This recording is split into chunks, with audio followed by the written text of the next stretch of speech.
Welcome back to the Empowered Learning Podcast. I'm your host, Andy Bennetts. Today's guest is someone I've respected and worked alongside for over a decade, and I couldn't be more honored to finally sit down with him for this conversation. Lieutenant Colonel retired J.D. Davis is a leadership strategist, decorated Army veteran, a board-certified coach, and the founder of E-Cube Leadership Services. But more than titles and roles, he's a man of deep integrity who has spent his life empowering leaders, building strong organizations, and living out the principles of energy, enthusiasm, and endurance. In today's episode, JD shares powerful leadership lessons from both the battlefield and the boardroom, how his military service shaped his approach to life and coaching, and what it truly means to lead with purpose. This one's filled with wisdom, humility, and a whole lot of heart. Let's dive in. Good morning, JD. How you doing, my friend? I'm doing great, Andy. Thank you for having me on the show today. You bet. Absolutely. Been looking forward to this. We were just reminiscing before we hit the record button that we always had our once a year in Washington, D.C. for that awesome competition, JLAB. And it's kind of sad when people start, doing different things and we kind of miss out on our once a year reunion there. So it's so good to see you. Well, it's great to see you too. And we've been working together for so long that I Right. had a chance to watch how you've evolved and everything has evolved for you over the years too. And so that's been great to be right there as a part of your story, watching that development as well. I appreciate that. And to your point, yes, we have. I mean, I don't know how long you go back with JLab, but I think it was 14 years. This last year was 13 or 14 years. So I mean, it's been a minute. And yeah, things have changed a lot over the last 14 or 15 years. So I appreciate your insight and your wisdom in that. I always enjoyed our conversations, and I'm so excited to learn kind of a different angle and a different aspect of your life and your mission and everything like this. So this will be a super fun conversation because I've known you as kind of one thing, and now we're going to learn lots of other aspects of who Lieutenant Colonel J.D. Davis is. So appreciate your time, sir. Well, thanks for having me again. You bet. You bet. All right. So let's dive right in here. Lots of questions, but I want to start off with this one. What is one habit or ritual that you adopted in the military or just early in your career that stayed with you and still serves you today? What's the one that just jumps out at you that like that one really has stuck with me and made a big impact? The biggest habit is be prepared. And that Okay. encompasses more than it encompasses a lot of things. And the late Covey always said, begin with the end in mind. In the military, they teach us backwards planning. And Mm-hmm. so the habit that I've adopted early was always deliberately planning whatever it was I was going to execute. Mm-hmm. And it got to the point that my wife actually had to say, listen, you can't plan our vacations down to the hour and every minute. Okay. And Uh, I plan what we're going to have. I want to be prepared, what we need to bring, what we need to right, have, right, where right. we're going to be at what time and how fast we need to move and all these things. That is probably the biggest thing. And in that preparation, a lot more details comes along with that. We learn Sure. how to do orders and all those types of things and Mhm. plans and Right. so, but be prepared. Whatever you have coming, you look at it, you analyze it, and you determine what Mhm. is necessary to make that an A product. Right. Yeah. No, I love it. Mhm. And I think to your point. I think very often people kind of come into things half-cocked and don't think about, okay, where is it that I'm wanting to go and what are the steps that have to do that? And it shows in the product, right? When people are not thoughtful about that whole intent of this is where I want to end, what do I need to do to get to those all those steps? And it's very easy to spot those that are planning ahead and those that are kind of winging it. Yes? Absolutely, absolutely. You can spot it right away. You can Yep. see how much thought has been put into things, and Mhm. being prepared means thinking about what the opposing position may be, and Right. how it's maybe valid in the areas that it's Right. valid, and the strength of your position. And Hmm. sometimes I looked at both positions and equally felt that they were important. They were equally Right. important, and they Right. could go either way. I would have a choice. Hmm. But if it turned to the other one, I was prepared to talk that one because we Hmm. kind of analyzing those. So it's important to just not just show up, but we gotta be intentional about ourselves. Hmm. Yeah. And it goes back to leadership, which is my bread and butter. Hmm. The first form of leadership is being able to lead yourself. Right. Yeah. Lead I love that. yourself. I love And that. leading yourself, you're going to always do this just that. You're going to be prepared, right? When you show up, you're going to show up as if I led myself to the fact, I prepared myself. I thought things through. I have the resources. I made the connections and all of those things. Right. It sounds a little basic, but really, when we focus on leading ourselves first, then we can effectively go out and lead others. Right.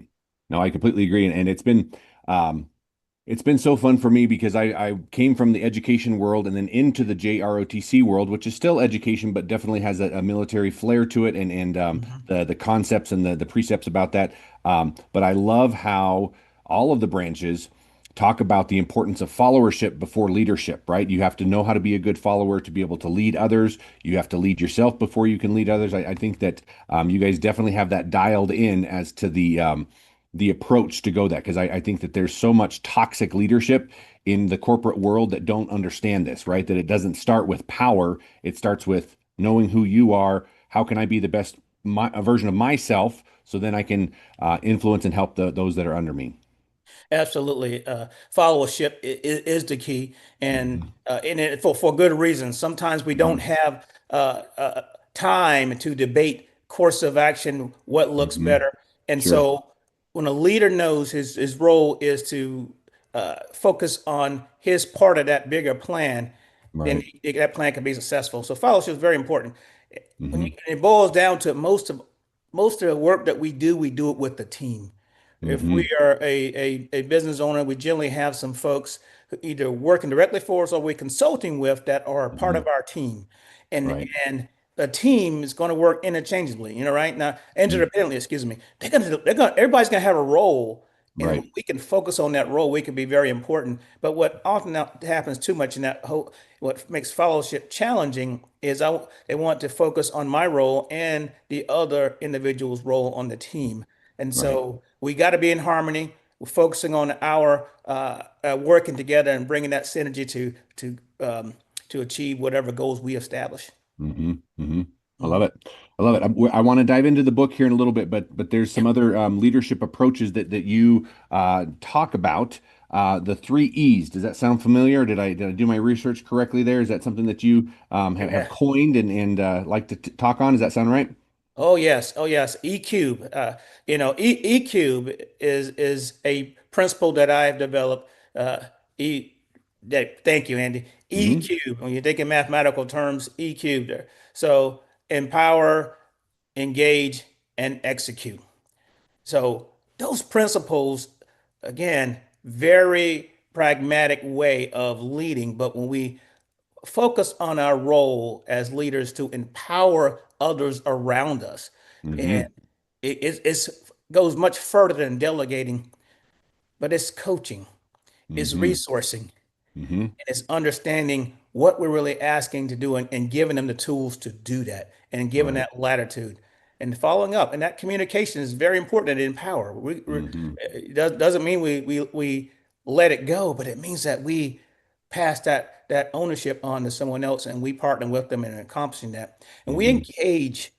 we engage our direct reports and everyone by meeting them where they are.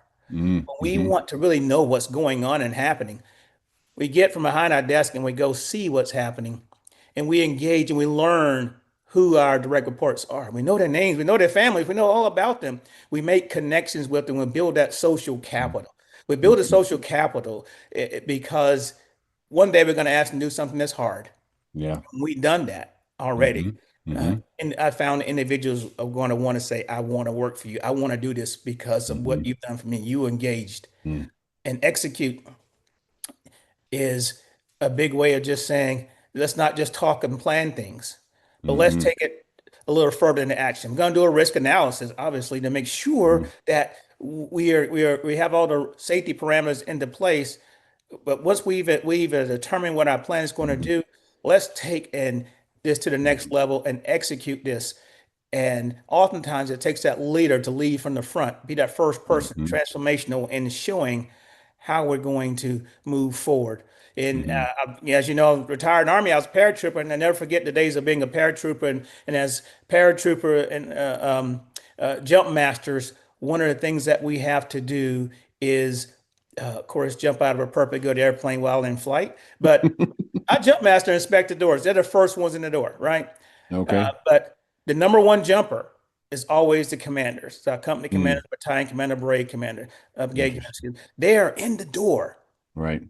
executing that jump mission, saying, "Follow me, follow Mm, me. This is the way." And that motivates everyone behind them to execute. They're saying, "I'm not asking you to do anything above what I'm going and willing to do myself." right. Right. Um, and that basic principle there is very very powerful because it allows the individuals to know that you really value them and you care enough about them. I completely agree. And again, I mentioned, and not that I have, terrible experience with horrible leaders in the corporate world. I don't mean to say that. Maybe in the education world, but we won't get into that. Um, but this idea of follow me, um, I just love that. And again, it's so simple. I mean, it makes all the sense in the world. However, how often do we see leaders that are pushing from the rear rather than leading from the front? And it's becoming unfortunately a phenomenon of and I don't I and which is important. I want a generation to understand Hmm. that we are still leaders who lead the way, lead from the front. We are Hmm. still chivalrous, right? Yeah, right, right. We still have compassion, and it's okay to show compassion because leadership is both an art and a science, and that art is Mm, our ability to articulate language that's going to inspire and motivate, right? That's going to get individuals going. It's a dance that's getting those words right at the right time. mhm, And it's that science and understanding the human dimension that every aspect of leadership, all roads lead back to people. mhm, All road leads back to people. And we mhm, must understand the human dimension of what motivates people and what influences them and our role as leaders is to create an environment that inspires others to follow us. mm. That Create environment. create an environment that inspires others to follow us. And that is what I coined a long time ago, and I as many different definitions of leadership. But our role, when we do that, we'll find that individuals not only stick to what they have to do, but they'll go a step beyond. Hmm. They'll go a step beyond because they believe in their leaders. They believe in the environment, the culture that has been built around Right, them. Mhm. right. And Yes. I do wonder just you talked about kind of like historical and obviously you and I have been in education for a long time. We have Yes. a deep desire to make an impact for future generations. I have no doubt about that calling and mission in your life. Um, Create an environment that inspires followers to others. I'm trying to think of exactly how I was going with this. Create an environment that inspires others to follow us. Mhm. It went completely out. I'm gonna have to cut that out. Sorry about that. It Nope, was don't worry really about good. it. It'll come back to me. So, That's all the right. nice thing about technology. That is true, right? We will just skip right over that. All right. So, JD, you had mentioned chivalry, which is a word that we don't often hear around. We just don't hear anymore. I mean, we hear them in movies and that kind of stuff, but it's not something that is ever or often used in the context of the business world or in leadership. So, I would love to hear your thought process creation of your book, Command and Chivalry. Yes. Yes, yes, Okay, yes. let's hear about that. And yes, right. It is a word that's not used very often now, which is why Hmm. I wanted to make sure that it came back to the forefront. Because Love it. as leaders, as those who uh, inspire others to follow us, there's a level of humility that comes along with that. Okay, Hmm. and there is a we have a duty of care for those who follow us, but when we also need to have some compassion, some grace, and all those are Mm-hmm. packaged into chivalry. Uh, and when we approach others from a standpoint that I I see where you are, I Okay. believe in where you are, we can inspire others. Now, Mhm. and to your point, Andy, earlier, that the military for the military, it sounds pretty basic. But Mhm. how does this apply in the corporate world and educational Mhm. setting? And Sure. absolutely yes, because Mhm. it all roads leads back to the top leaders, and when the Mhm. top leaders get it, Yep. everyone else is going. They're going to create that environment, thus Sure. creating a culture. When the top leaders get it, Mhm. everyone else is going to get it, and Right. we're going to see organizational success as a result of it. We're, we are as successful as the abilities of our top leaders to lead. And when they understand not only what their role is, but how to incorporate practices like empower, engage, and to execute. When they understand the value of that, that translates down to the lowest levels and it can transform an organization. It takes a lot of work. It takes energy. It takes a Sure. lot of energy. It, it, Yeah. it and and you got to bring it every day. And things Mhm. are look as if, hey, I'm continuing to do this, and we're getting someone, and people come and people go, and we're going to Mhm. continue to invest that social capital because of the returns on benefits that it will bring over the Mhm. long haul. And Right. if we create a culture, if we focus on that, we won't have to worry about losing good people Yeah. because people generally don't quit their organizations where they work, they quit their bosses. Yeah, very good. And I think that's where my mind was going before is I think that, and I'm sure you've seen stats about the idea of how it used to be where, my dad, grandpa, whatever, worked for one company, right? Maybe Yes. two, and there was some loyalty there, and that was just something that you did. You would go and you would work, and there was loyalty and respect back and forth, and that's what made them stick around. It feels like, and I think the research would bear this out, that is no longer the case, right? The idea of job hunting and job hopping Absolutely. from one thing to the next is a reality now. Absolutely. However, as a leader, I would think, and I have one employee, full-time employee, but I try to just treat her like a queen and just make sure that she just sees how much I value her and just put her in positions of leadership and this kind of stuff. I want there to be no question as to how much she is valued and needed and just respected in the company that I have. So I just wanted to throw that back to you of do you think that if leaders are kind of approaching it from this chivalrous, thoughtful, empowering position, do you think that maybe the number of employees that are kind of revolving door in and out, do you think that would diminish if they are feeling valued in the spot that they're in right now? And that's a great question because I absolutely believe we're in an era that we're going to continue to see Hmm. where individuals will not stay with the same company for long, 20 years. Right. However, we can retain them for much longer periods. We Hmm. can retain some of our good employees. We can take things to do that. So what in the past, and we go back 40 years ago and 50 years ago in the 70s and 80s, oftentimes when individuals had a job working at a place, it was secure, but they Hmm. also felt like in a hostage situation because if they Yeah. left, Right. the opportunity for them to prosper in another company or someplace else wasn't Hmm. as great as it is today. Hmm. Now we've seen a paradox shift to where it's okay to work Hmm. over here for 3 years and move over there for 3 years, 5 years.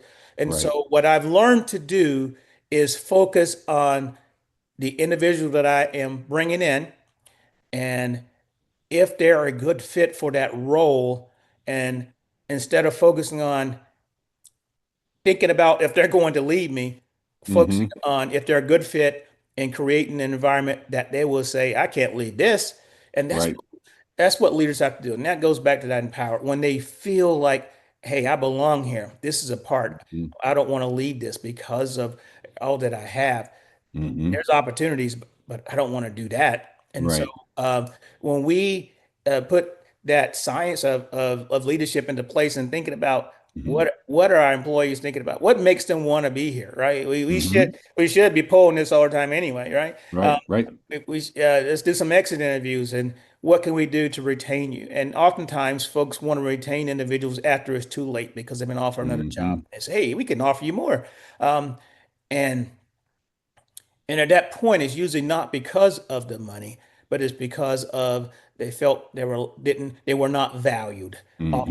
Oftentimes, Hmm. from what I have seen, that's the case. And so, a lot of what I discuss in Command and Chivalry is valuing people, valuing people, because I found that doing that, I can keep good quality individuals who want to be a part of the organization. Love it. One more question on the command and chivalry. I want to just ask this one more question. I think it's good. What is a chivalrous move that a modern executive should take note of? Right. I'm sure you've written about multiple ones, but what is one move that if they were going to have one takeaway from the book, like this is something that I need to do as an executive, as a boss. What would be the one move that you think would be the most impactful? The, and I go right into the engagement of the EQ Okay. is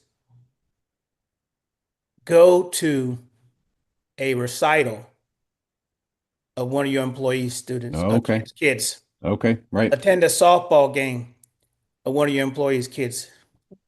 Uh, get a birthday gift, Hmm. right? In other words, extend yourself beyond you and engage and meet them and their families where they are Hmm. and be seen as a real individual with compassion. Right. Right. Yep. Love it. Because to your point, that is not the norm at this point, right? That is not something that most bosses are doing at this point. There's whatever excuse they want to give. They're delineating like, this is a work relationship, this is a personal relationship. I'm gonna, keep that line. And I obviously there's some need for that, but to the point of like showing compassion, showing interest. I've heard a line, you probably heard something like this as well.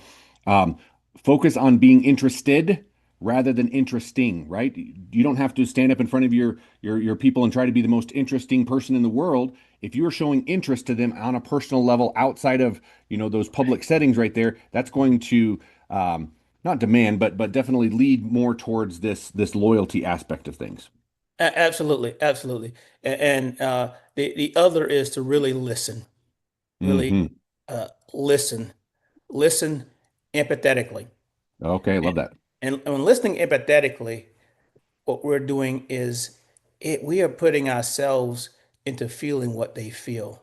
Mm. We're feeling what they feel from their space Hmm. and not necessarily taking a bird's eye view uh, from our space up at 10,000 feet, but we're meeting Right. them at their level. But Hmm. listening is where you really gain a lot. And even if Hmm. you cannot solve the concerns or issues, the Sure. fact that you listen goes a long way because they realize that I know they don't have the answers, but they're paddling right in this boat with me, and I know Right. that if they did have the answer, they would Right. help me.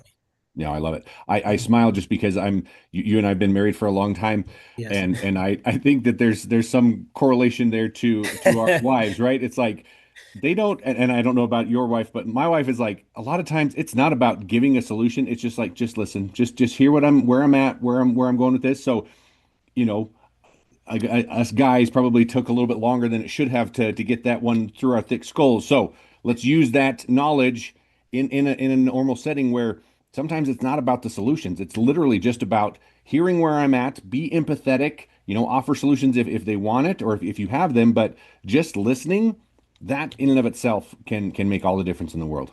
Absolutely, because occasionally, if you're at higher levels, you'll make a policy or decision based Hmm. off of where you are in the space and from what the input you're getting. And then Hmm. when you meet others, you will see the impact it may be having on them, Right. and you and and maybe that's not your intent.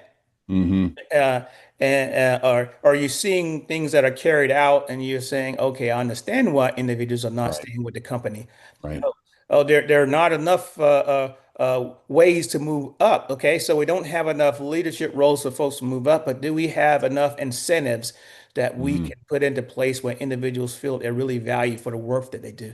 And right. so we got to continue to be thinking outside the box, but Hmm. listening empathetically, shut up, listen, it takes you a Hmm. long way. Yes, it does. Yep, I love it. I love it. Mm.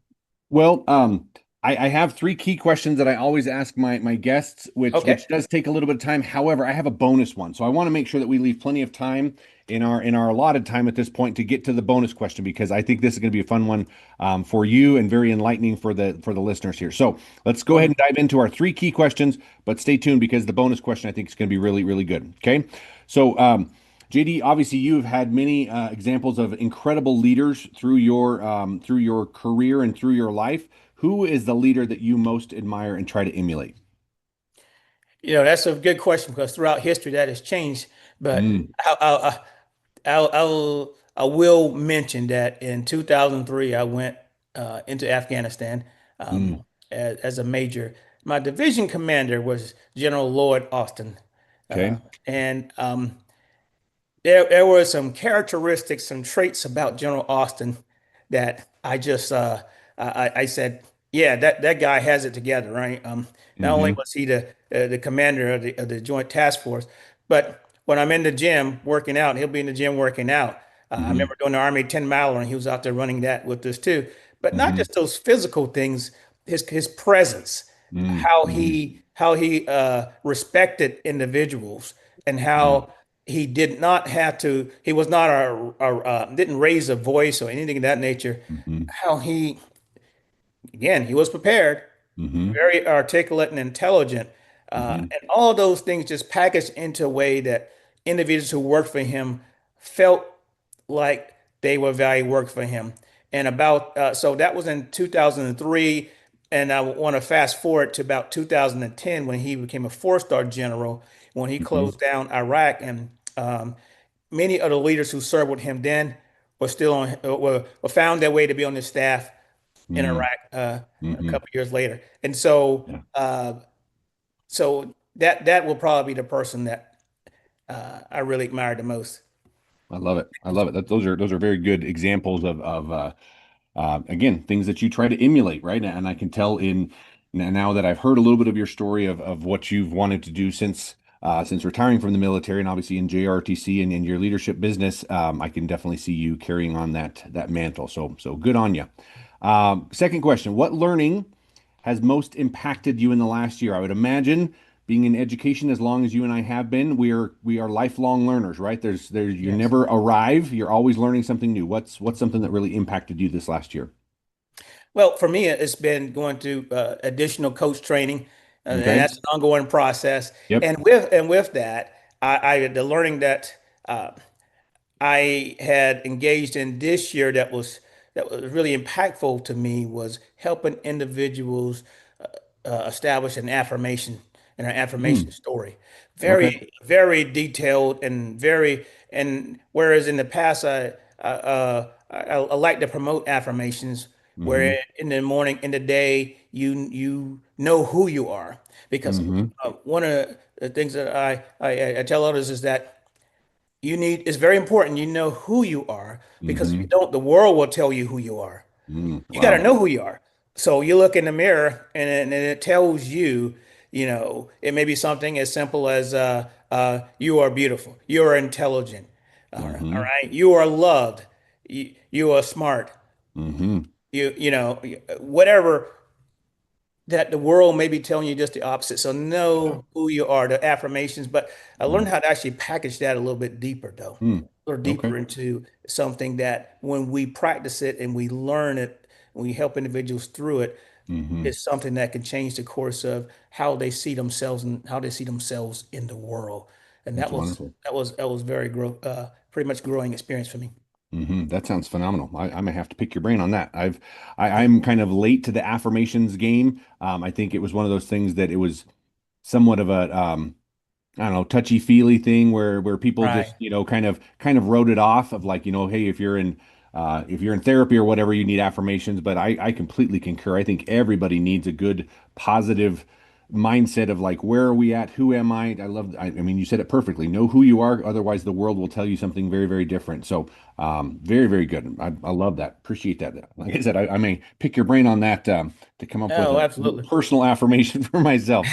Uh, all right. So this is normally where we close, but again, we have a bonus question here in a little bit, but, um, again, perfect synergy between your mission and what this podcast is all about. Literally, one of your guiding principles, your E cubed, is empower, right? So we are all about empowering, learning for future generations. What would you do, knowing what you know from all of your life's experiences, to empower learning for future generations? One of my biggest and points that I advocate, and I hope to come back and talk to you about it, is emotional intelligence. Okay. And when I look at my career in the military as well as my career outside the military, um, I've been very successful in leading. Hmm. And a lot of that has to do with the level of emotional intelligence that I came with, not knowing the tenets of the emotional intelligence, the self-awareness, self-regulation, empathy, internal motivation, and the social skills. Hmm. Those were just things along the line that I picked up. Right. But when leaders learn how to lead with emotional intelligence, Mm. they go to the front of the class. Wow. I mean, Yeah. and the reason why is because they are aware of their emotions and aware of the emotions of others. They have the restraint to know when it's appropriate to do things. They don't let the emotions get the best of them, right? Right. Right. They can have that empathy and feeling what someone else feels, right? And that's Mhm. important. You got to be able to do that. They have that internal motivation to say, I need to get from here to there. Let me work on this. Let me continue to work on that intrinsic motivation. And they have the social skills, which, believe it or not, it's challenging to communicate effectively and make connections with people in all different groups. Mhm. So, Mhm. not just in a homogenous world of their community, but outside of that spirit in other communities. Mhm. Because when you bring it together in an organization, we got people from different communities coming together. Right. And as leaders, we got to have the social skills Mhm. to be able to meet people where they are. Right. Right. I love that. And that is, I can definitely hear your heart and your passion for this. And I love that. You know that I'm kind of a techie guy, which I love technology, but I mean the world is very concerned and worried about what AI is going to do and how this is going to impact the future. And rightfully so. I think there's definitely, um, certain industries that it's going to have a massive impact on. However, there's no AI that can touch this. There's not. And to your point of just empowering future generations, yes, this is going to make you a better leader. It will also separate you out from everybody else that does not know how to, control themselves, show empathy, show. I mean, this is nothing that AI can touch. And if you are a leader or someone that aspires to all of these wonderful concepts of emotional intelligence, you will, to your point, move to the front of the line. Yes, absolutely, absolutely. And so those that's the area that I believe empower and learning for future generations. And uh, AI is what we're talking about now. But you and Mm-hmm. I remember 1999, right? Mm-hmm. Y2K, what's going to happen, right? Right. Okay, Chicken Little, the sky is falling. We have to Uh-huh. understand the real space of where we are, and emotional intelligence help us do that. Sure, But we sure. have to really Yeah. understand technology is evolving. It's going to Hmm. continue to evolve. Hopefully, Right. we don't stick to what we got here in 20 years from now. We're still where we Hmm. are. It's going to Hmm. continue evolving. So, us as leaders, we're going to have to evolve as well. And we're going to Hmm. have to be able to navigate through these changes because it's going to be up to us and our future generations to lead others through this change, uh, Right. to help us to be able to use AI with integrity to Hmm. help Absolutely. us to be more efficient, Hmm. in the roles that we do, Yeah. and determine where is going to best be suited Hmm. in our world. I completely agree. Completely agree. Yes. Well, if we were not vibing and on the same page before this conversation, I feel like it is even more so now. So, Oh, you bet. I've so much enjoyed this conversation, and this one was one that I just couldn't help myself. I had to save this for the end. I thought this would be super fun. So, suppose that you and I sit down 10 years in the future and we review your mission, right? You've been in the military world, right? An AAR, whatever we want to call it, right? After action review. What would you hope that your debrief says? What did you do? How did you lead? And how did you live? So let's retroactively look 10 years down the road. What do we want people to remember you for? Wow. For me, and again, my book is about valuing others. Hmm. So I want it to be that 10 years from now, when individuals look, they say, there was JD. He was transformational. He was there. Mm, He saw things before we got there. Um, what he taught me on emotional intelligence helped me understand where how to be a better leader. What mm, I learned about the EQ, those three basic principles, enable me to be able to see my role as leader more clearly. And I'm everything the things that I've learned, I'm now incorporating and I'm passing on to others. hmm. Continue to pass it on. So Right. No, I love it. I love it. I love it. So let's end with our three E's: empower empower, engage, and execute. and execute. Awesome. Hopefully you guys can read that. That's pretty bad. Empower, engage, execute. Empower, engage, and execute. I love it. I love it. JD, thank you so much for your time. It was been an absolute joy and honor to chat with you and just get to know you on another level. For what it's worth, I see some fun alignment with what you're doing and what I would love to do moving forward. So hopefully, even though maybe we won't see you at JLAB every year, there's some other ways that you and I can kind of engage and continue working together because I love what you're doing and I think that you are going to make a huge difference in a lot of people's lives. Well, thank you for having me again, Andy. And this has been a great experience because it's a topic that I love talking about, Hmm. and you've been a good friend over the years, and so you're a person I love talking to. So we can go on and Excellent. do this for a couple of hours, but I know we need to close this up. But so Very again, good. thank you for having me, and You I'm looking bet. forward to our next time. All right. Sounds like a plan. We'll do it again. Take care, sir. Okay. See ya. Okay.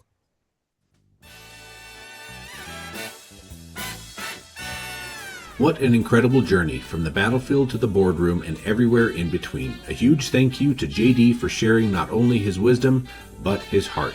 If you enjoyed this conversation, please take a second to subscribe, share it with a friend, and leave a quick review. It helps more leaders hear stories like this.